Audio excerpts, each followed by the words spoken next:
ආයුබෝවන් ඔන්න අදත් අලුත් මලුත් වීඩියෝ එකක් අරන් ආවා. ඔයාලා දන්නවා නත්තල් කාලේ ළඟලම එනවා.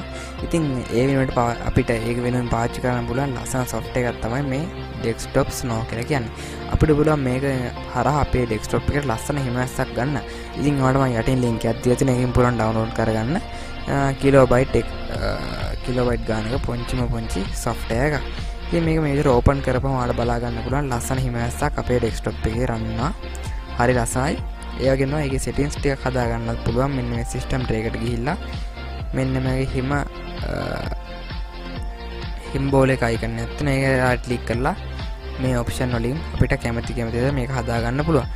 speed එක වෙනස් කරන්නත් පුළුවන්. speed තියනවා, normal තියනවා, fast මේ වගේ දේවල් ටිකක් තියෙනවා. option වල තියෙනවා මේකේ විනිවිද පේන ගතිය වෙනස් කරන්න පුළුවන්. ඒ වගේම always on top දුන්නාම ඕනම software එකට ඕනම window එකකට ඉදිරියෙන් මේක run වෙද්දී හැමදාම මේක බලා ගන්න පුළුවන්. ඉතින් ගිහින් එන්න තාත් මේ වගේ